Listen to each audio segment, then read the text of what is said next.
پوری بات سننے کے بعد افتیلا جام اور رنگا چماری اس چیلے کے ساتھ اس غار کی طرف بڑھے۔ حلابہ بھی ان کے ساتھ ہو لی۔ تنگ غار میں ایک سنگلاخ سطح پر ایک لڑکی کی لاش پڑی تھی۔ اس کے برہنہ جسم پر زرق برق لباس یوں ہی رکھ دیا گیا تھا۔ قیمتی زیورات ادھر ادھر بکھرے تھے۔ افتیلا جام کے چیلے نے نہ صرف لڑکی کا گلا گھونٹ دیا تھا بلکہ وحشت میں ایک پتھر مار کر اس کا سر بھی کچل دیا تھا۔ خون کی ایک لمبی لکیر دور تک چلی گئی تھی۔ لاش دیکھ کر افتیلا جام کچھ دیر بڑبڑاتا رہا۔ چیلا مجرموں کی طرح سر جھکائے کھڑا تھا۔ حلابہ نے دیکھا افتیلا جام کی آنکھوں میں بتدریج سرخی اتر رہی تھی۔ اس نے چیلے کو حکم دیا کہ وہ اپنے گلے سے مالائیں اتار کر رکھ دے اور مردہ لڑکی کے پہلو میں لیٹ جائے۔ یہ حکم سنتے ہی چیلے کا رنگ سرسوں کی طرح زرد ہو گیا۔ اس نے فریادی نگاہوں سے افتیلا جام کی طرف دیکھا لیکن پھر گھبرا کر فوراً گردن جھکا لی۔ مالائیں اتار کر وہ لرزتی ٹانگوں سے لاش کے پہلو میں لیٹ گیا۔ دونوں ہاتھ پرنام کے انداز میں جوڑ لیے اور آنکھیں بند کر لیں۔ اس کا جسم جیسے لرزے کے بخار میں کانپ رہا تھا۔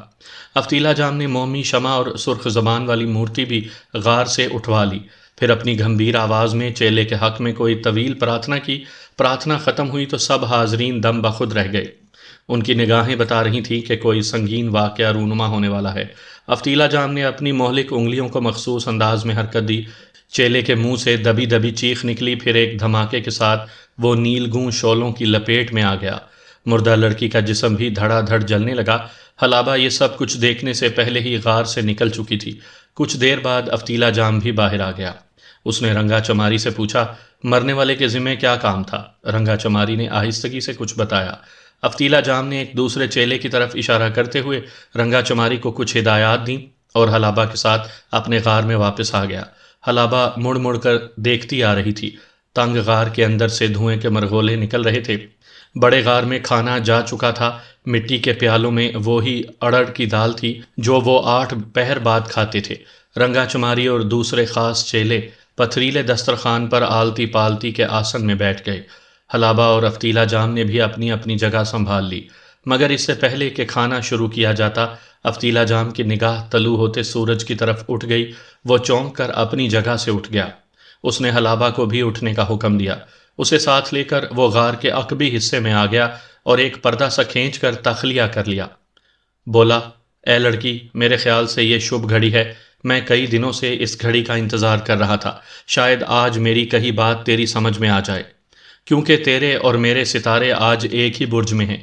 حلابہ نے کہا، ساحر اعظم، میں مسلمان ہوں اور میرے لیے ہر گھڑی برابر ہے، اور آپ جان جائیں کہ میرا جواب آج بھی وہی ہوگا جو اس سے پہلے میں کئی بار دے چکی ہوں۔ میں اپنی منشا سے آپ کی طلسم گری میں شامل نہیں ہو سکتی۔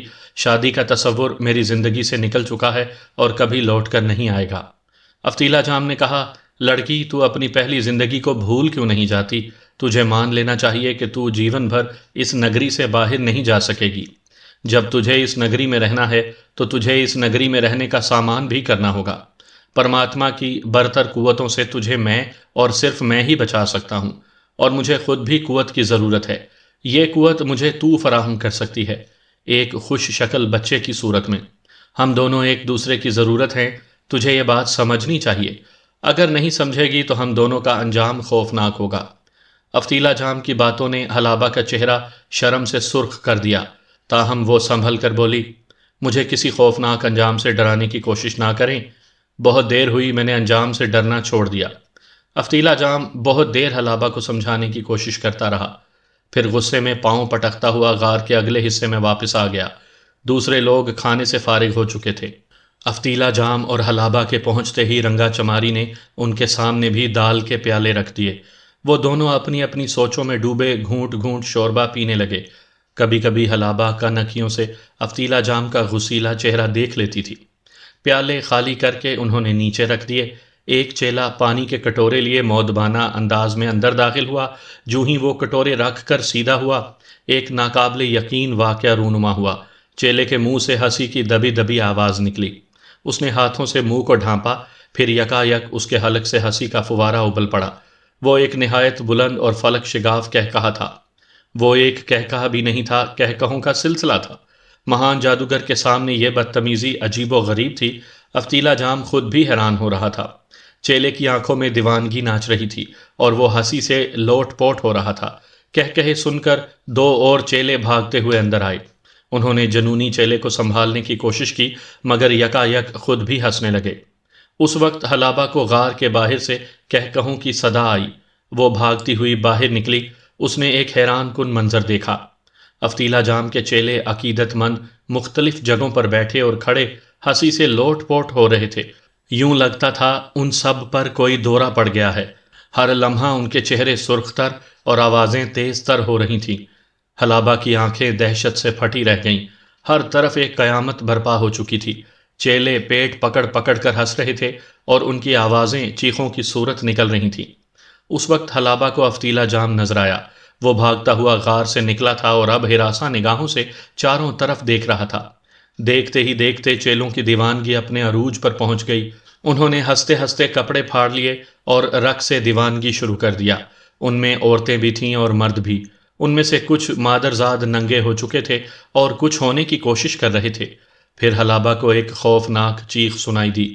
اس نے دیکھا ایک تنو مند چیلے نے ایک اونچی چٹان پر چڑھ کر کھائی میں چھلانگ لگا دی تھی۔ افتیلا جام چیخا، ان کو روکو، ان کو روکو۔ حلابہ نے دیکھا اور دو چیلے بھاگتے ہوئے اس چٹان پر چڑھ رہے تھے۔ ان کے کہے اپنی انتہا پر پہنچ چکے تھے۔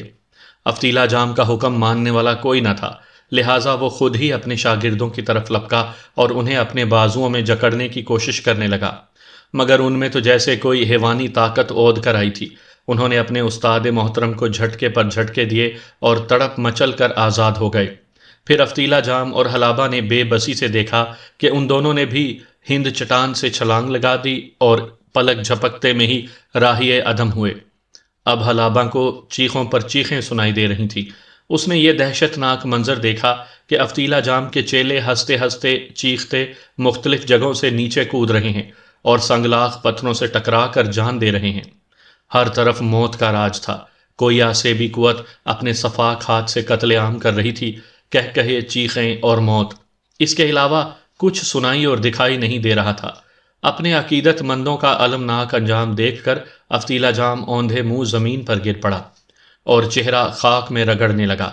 اس نے انگلیاں کانوں میں ٹھونس رکھی تھیں۔ دفعتاً حلابہ کو رنگا چماری نظر آئی۔ اس کے ہاتھوں میں ہڈیوں کی مالا تھی اور وہ تیز تیز جاپ کرتی ایک طرف بھاگی جا رہی تھی۔ اس کا چہرہ ہلدی کی طرح زرد ہو رہا تھا۔ رنگا، رنگا، حلابہ کربناک آواز میں پکاری۔ رنگا چماری نے اس پر ایک خوفزدہ نظر ڈالنے کے سوا کچھ نہیں کیا۔ حلابہ کی آواز سن کر افتیلا جام نے بھی خاک سے چہرہ اٹھایا۔ رنگا چماری کو دیکھ کر آوازیں دینے لگا۔ دونوں رنگا چماری کے پیچھے لپکے۔ رنگا چماری کی بوڑھی ٹانگوں میں نہ جانے کہاں سے اتنی طاقت آ گئی تھی۔ وہ نوجوان عورت کی طرح بھاگی جا رہی تھی۔ حلابہ اور افتیلا جام کے دیکھتے ہی دیکھتے وہ ایک بلند درخت پر چڑھ گئی اور پھر اس کی سب سے اونچی شاخ پر جا بیٹھی۔ مالا بدستور اس کے ہاتھ میں تھی اور چھوٹی چھوٹی ہڈیاں تیزی سے گردش کر رہی تھیں۔ رنگا، رنگا، نیچے اتراؤ۔ حلابہ اسے بار بار صدائیں دے رہی تھی۔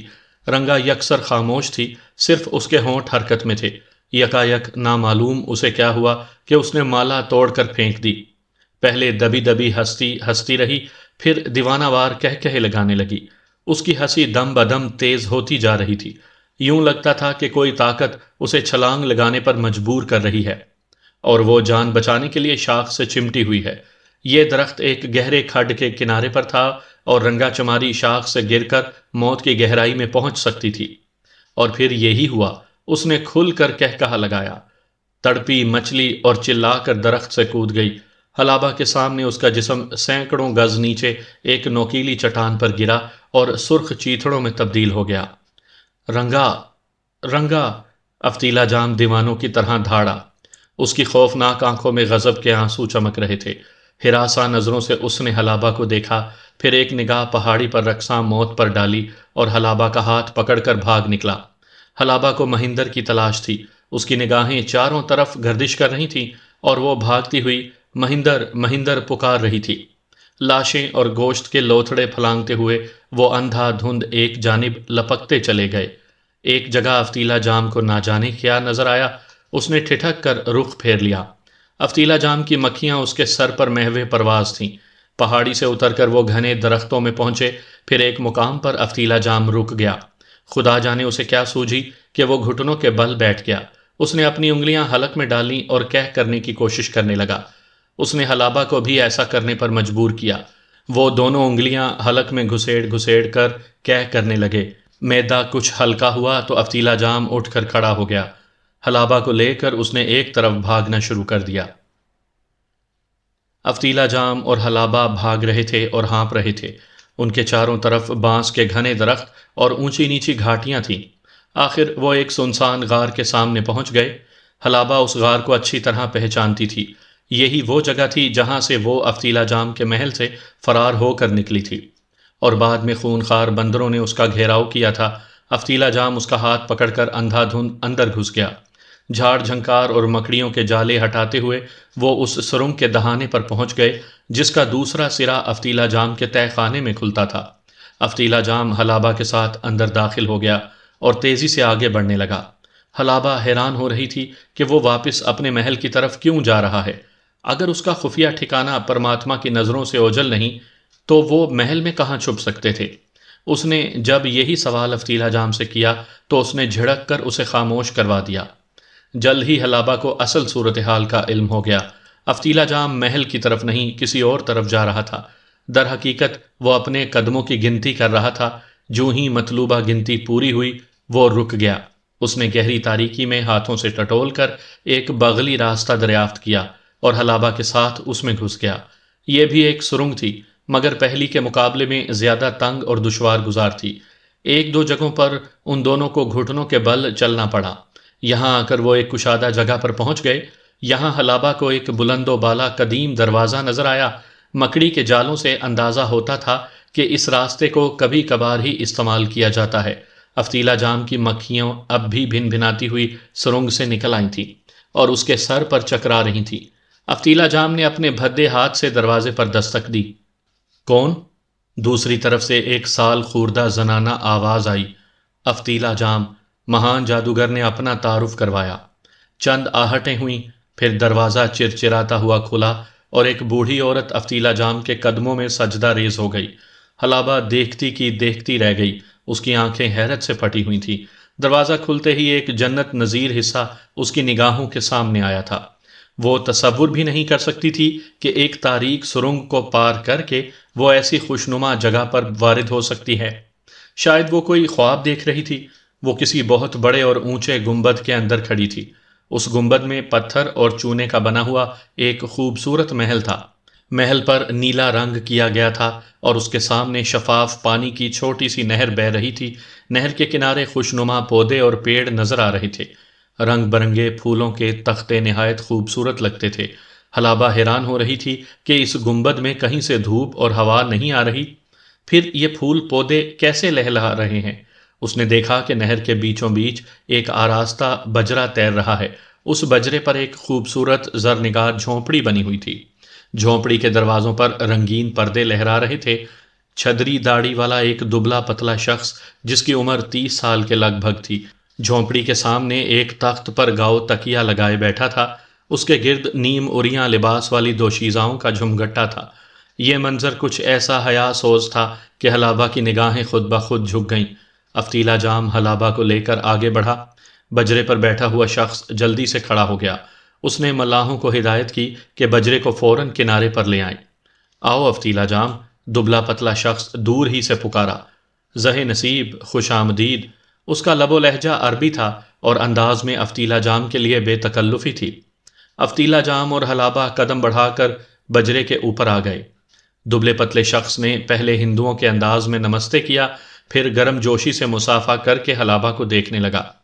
وہ خوش شکل تھا لیکن اس کی آنکھیں بہت بڑی بڑی اور کسی حد تک خوفناک تھیں۔ افتیلا جام نے سنجیدگی سے کہا، الجواہری، تم یہاں رنگ رلیاں منا رہے ہو اور باہر حشر برپا ہو گیا ہے۔ کیا ہوا؟ دبلے پتلے شخص نے حیرت سے پوچھا۔ سب کچھ برباد ہو گیا ہے۔ روبل کمار مر گیا ہے، رنگا چماری مر گئی ہے، میرے سینکڑوں آدمی جان سے ہاتھ دھو بیٹھے ہیں، ہر طرف آگ لگی ہوئی ہے۔ الجواہری کے ہونٹ سیٹی کے انداز میں سکڑ گئے۔ اس نے کہا، تو اس کا مطلب ہے پرماتما؟ ہاں، افتیلا جام نے معنی خیز انداز میں جواب دیا۔ الجوہری کے چہرے پر تاریک سائے لہرا گئے۔ اس نے کہا، اب کیا ہوگا؟ افتیلا جام کی پرغضب نگاہیں کہیں دور سنگلاخ گنبد کی چھت سے آگے دیکھ رہی تھیں۔ اس نے کہا بہت کچھ ہوگا، یہ تو اب کھلی جنگ ہے، اس جنگ میں کسی ایک کو مرنا ہے، پرماتما کو یا مجھے۔ افتیلا جام کی بات سن کر الجواہری لرز گیا۔ کیا کہہ رہے ہو افتیلا جام؟ کیا پرماتما سے براہ راست ٹکر لوگے؟ ٹکراؤ ہو چکا ہے الجواہری، افتیلا جام خوفناک انداز میں بولا، اب تو صرف انجام باقی ہے۔ الجواہری نے پریشان ہو کر بجرے کے سازندوں کو خاموش ہونے کا اشارہ کیا۔ خوبصورت لڑکیاں بھی اس کے اشارے پر پس منظر میں چلی گئیں۔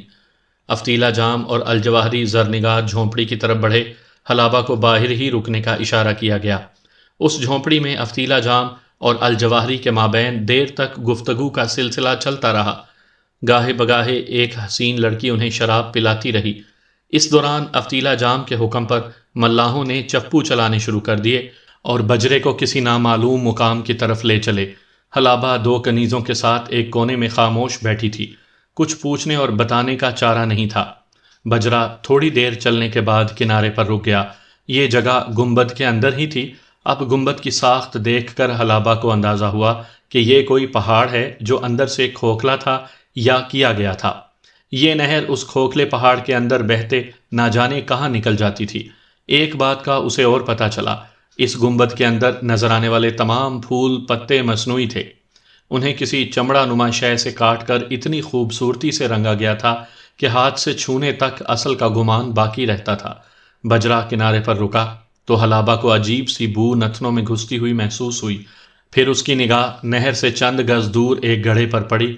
گڑھے کے کنارے دو نہایت کری صورت غلام پہرا دینے والے انداز میں کھڑے تھے۔ ان کی صورتیں دیکھ کر حلابہ نے اندازہ لگایا کہ وہ کچھ دیر پہلے سو یا اونگ رہے تھے۔ بجرے کی آمد پر انہیں گڑبڑا کر جاگنا پڑا۔ گڑھے کے اندر پانی تھا جس میں جانوروں کا گوبر، پیشاب، انسانی فضلہ اور ہڈیاں وغیرہ تیر رہی تھیں۔ ناقابل برداشت بو اس گڑھے سے اٹھ رہی تھی۔ افتیلا جام نے بجرے سے اتر کر حلابہ کو الوداعی نظروں سے دیکھا اور تیز قدموں سے گڑھے کی طرف بڑھ گیا۔ چند ہی لمحے بعد وہ اپنا لبادہ اتار کر گڑھے میں اترنے کی تیاری کر رہا تھا۔ اس سے پہلے کہ وہ گڑھے میں اترتا، بجرا واپس روانہ ہو چکا تھا۔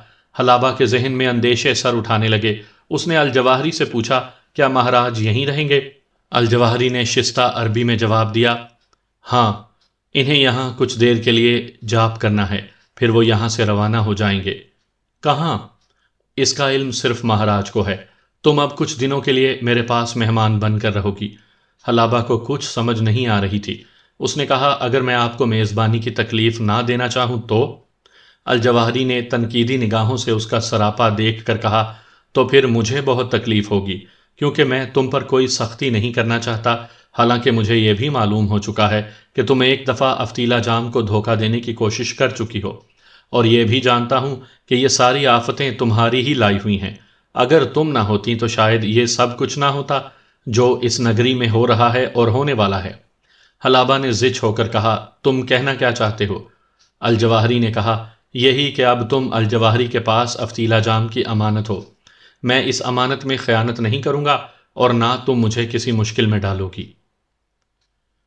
چند دنوں میں اس نامعلوم مقام کے بارے میں حلابہ پر کئی راز کھلے۔ یہ پہاڑی قدرتی طور پہ اندر سے کھلی تھی، یہاں پر کھانے پینے کی اشیاء باہر سے آتی تھیں، اور حیرت کی بات تھی کہ انہیں کوئی انسان نہیں لاتا تھا۔ یہ اشیاء اس نہر کے ذریعے آتی تھیں جو پہاڑی بھول بھلائیوں سے گزرتی ہوئی اس مقام تک پہنچتی تھی۔ ہر روز ایک مقررہ وقت پر مخصوص سینگوں والے ایک یا دو پہاڑی بکروں کی لاشیں تیرتی ہوئی نہر میں پہنچتی تھیں۔ انہیں جال لگا کر پکڑ لیا جاتا تھا۔ کھالوں کو کھولا جاتا تو ان کے اندر سے اشیاء خورد و نوش نکل آتی تھیں۔ اس کے علاوہ حلابہ کو معلوم ہوا کہ الجواہری کا پورا نام حکیم عطار الجواہری ہے۔ اس نے محل کے اندر اپنا ایک بہت بڑا دواخانہ بنا رکھا ہے۔ اس دواخانے میں صرف خاص خادموں کو جانے کی اجازت تھی۔ حکیم عطار الجواہری افتیلا جام کی دریافت تھی۔ کئی برس پہلے اس نے اسے کہیں سے لا کر اسے یہاں آباد کیا تھا۔ وہ اس پر بہت مہربان تھا۔ اس ویرانے مقام پر بھی اس نے عطار الجواہری کے لیے عیش و عشرت کا ہر سامان جمع کر رکھا تھا۔ قیمتی ترین شرابیں، لذیذ ترین کھانے اور حسین عورتیں، ہر چیز الجواہری کو یہاں مل رہی تھی۔ اسے باہر کی دنیا میں جا کر کرنا بھی کیا تھا؟ ہر روز کم از کم ایک بار عطار الجواہری حلابہ سے ضرور ملتا تھا، اس کا حال احوال دریافت کرتا اور ضروریات کے بارے میں پوچھتا۔ حلابہ کے لیے محل کا ایک حصہ مخصوص کر دیا گیا تھا اور 2 خادماؤں کے علاوہ 2 مسلح محافظ بھی اس کی نگرانی پر موجود رہتے تھے۔ الجواہری جب بھی آتا، حلابہ اسے افتیلہ جام کے بارے میں پوچھتی۔ الجواہری نے اسے بتایا تھا کہ تاریک جنگل کے طول و عرض پر پرماتما اور افتیلہ جام کے درمیان ایک سنگین آنکھ مچولی ہو رہی ہے۔ دونوں اپنی اپنی طاقت کے ذریعے ایک دوسرے پر غالب آنے کی کوشش کر رہے ہیں، اور اس سلسلے میں کئی انسانی جانیں بھی ضائع ہو چکی ہیں۔ حلابہ اس جنگ کا انجام پوچھتی تو الجواہری خاموش سا ہو جاتا۔ شاید وہ انجام کے بارے میں زیادہ پر امید نہیں تھا۔ اب حلابہ کو یہ سمجھ آ رہی تھی کہ افتیلہ جام اسے یہاں کیوں چھوڑ کر گیا ہے۔ غالباً وہ پرماتما کے ساتھ اپنی لڑائی میں اسے خطرے میں نہیں ڈالنا چاہتا تھا۔ اگر اسے کچھ ہو جاتا یا اس کے طلسمی عمل میں کوئی خلل آتا تو اس کی 20 سال کی پوجا بھی رائے گاں جاتی اور وہ اپنی شکتیوں کو دام دینے کا خواب کبھی پورا نہ کر سکتا۔ حلابہ کو اس جادو نگری کی کچھ سمجھ نہیں آ رہی تھی۔ ہر روز ایک نیا منظر اس کی آنکھ کا امتحان لیتا تھا اور ہر رات ایک نیا معمہ اس کی عقل کو الجھانے لگتا۔ پہاڑی پر پہنچنے سے پہلے جو کچھ پیش آیا تھا وہ ایک باشعور شخص کی عقل قبض کرنے کے لیے کافی تھا۔ وہ ان واقعات کا سبب جاننا چاہتی تھی۔ ایک دن اس نے عطار الجواہری سے پوچھ ہی لیا۔ اس نے کہا، آپ عرب ہیں؟ الجواہری نے اسبات میں جواب دیا اور کہا کہ اس کا تعلق سکندریہ سے ہے۔ حلابہ نے پوچھا، مسلمان ہیں؟ الجواہری نے کہا، میرا مذہب صرف خوشی ہے، لیکن اگر تم حسب نسب کے حوالے سے پوچھ رہی ہو تو میرا تعلق ایک مسلمان خاندان سے ہے۔ حلابہ نے کہا، میں ہم قوم اور ہم زبان ہونے کے ناطے ایک سوال آپ سے پوچھنا چاہتی ہوں، امید ہے آپ درست جواب دیں گے۔ پوچھو پوچھو، الجواہری نے نشے میں ہاتھ ہلا کر فراخ دلی سے کہا۔ حلابہ نے کہا، مجھے بتائیں کہ یہ سب کیا ہے؟ کیا واقعی افتیلہ جام ایک جادوگر ہے اور مافوق الفطرت کام انجام دینے پر قدرت رکھتا ہے؟ کیا اس تاریک جنگل میں جو کچھ ہو رہا ہے اس کے پیچھے طلسمی قوتیں ہیں؟ آخر یہ سارا کارخانہ کیسے چل رہا ہے؟ الجواہری نے اپنی مخمور آنکھوں سے اسے دیکھا، پھر گہری سانس بھر کر بولا، حلابہ بنت شرجیل، اس سوال کا جواب اتنا آسان نہیں جتنا تم سمجھ رہی ہو۔ ایسے معموں کے حل کے لیے بہت گہرائی میں اترنا پڑتا ہے، بہت گہرائی میں۔ یہاں تاریک جنگل میں بہت کچھ کام کر رہا ہے۔ فریب نظری، شعبدہ بازی، جادوگری، روحانی طاقت اور عیاری کی طاقت۔ تم جس خاص واقعے کے بارے میں الجھن کا شکار ہو مجھے بتاؤ، شاید میں تمہاری کچھ مدد کر سکوں۔ حلابہ نے کہا، یہی پہاڑی والے واقعات لے لیں۔ ایک قیامت تھی جو چند لمحوں کے اندر ہم سب پر گزر گئی۔ آخر یہ سب کیسے ہوا، کیوں کر ہوا؟ الجواہری عجیب انداز میں مسکرایا، پھر بھید بھری آواز میں بولا، وہ پرماتما کا ایک بہت بڑا فریب تھا۔ تم اسے کیمیا گری کا فریب بھی کہہ سکتی ہو۔ کیمیا گری کا فریب؟ حلابہ نے حیرت سے دہرایا۔ ہاں، الجواہری نے کہا، جہاں تک میں افتیلہ جام کی باتوں سے سمجھ چکا ہوں، تم سب کو کھانے میں ایک خاص قسم کی دوا دی گئی تھی۔ حلابہ کو یاد آ گیا کہ افتیلہ جام نے پہاڑی سے اترتے ہی حلق میں انگلیاں ڈال کر سب کچھ الٹ دیا تھا اور اسے بھی ایسا ہی کرنے کو کہا تھا۔ الجواہری نے کہا، تمہیں یاد ہوگا کہ اس واقعے سے کچھ دیر پہلے افتیلہ جام کے ایک چیلے نے اپنی غلطی کا اعتراف کیا تھا۔ دراصل یہ سارا چکر اسی غلطی کی وجہ سے چلا۔ وہ حسین لڑکی جس نے غار میں جا کر چیلے کو گناہ پر آمادہ کیا، پرماتما کی بھیجی ہوئی تھی۔ اس کے پاس ایک خاص قسم کا نہایت زود اثر سفوف تھا۔ یہ سفوف ایک نایاب بوٹی سے حاصل کیا جاتا ہے۔ یہ بوٹی فشار خون کا سبب بنتی ہے اور دماغ میں انتشار پیدا کر کے اپنے شکار کو جان کے لالے ڈال دیتی ہے۔ بہت کم لوگ اس بوٹی تک رسائی حاصل کرنے میں کامیاب ہوتے ہیں۔ یہ خاص حکمت کی باتیں ہیں، شاید تمہاری سمجھ میں نہ آئیں۔ میں تمہیں اس لڑکی کے بارے میں بتاتا ہوں جس نے چیلے کو جال میں پھنسا دیا تھا۔ دراصل پہاڑی پر تقسیم ہونے والا تمام کھانا وہی چیلا پکاتا تھا۔ لڑکی نے چیلے کو مدہوش کرنے کے بعد کھانے کے برتنوں میں سفوف ملا دیا۔ بعد میں وہ کھانا سب نے کھایا اور تھوڑی ہی دیر میں شدید پاگل پن کا شکار ہو گئے۔ خوش قسمتی سے تم نے اور افتیلہ جام نے کھانا ذرا دیر بعد کھایا اور حادثہ ہونے کے بعد افتیلہ جام نے عقل مندی کا مظاہرہ کرتے ہوئے اپنا اور تمہارا معدہ صاف کر دیا۔ شاید تم نے محسوس کیا ہو، پہاڑی سے اتر کر بھاگتے ہوئے ایک مقام پر افتیلہ جام نے اچانک اپنا راستہ بدل لیا تھا۔ دراصل اسے منوہر چند کے چند مسلح آدمی دکھائی دیے تھے۔ یہ لوگ بچے کچے چیلوں کو صفایا کرنے آئے تھے۔ یہ بھی ہو سکتا ہے کہ ان کا مقصد تمہیں اور افتیلا جام کو زندہ گرفتار کرنا ہو۔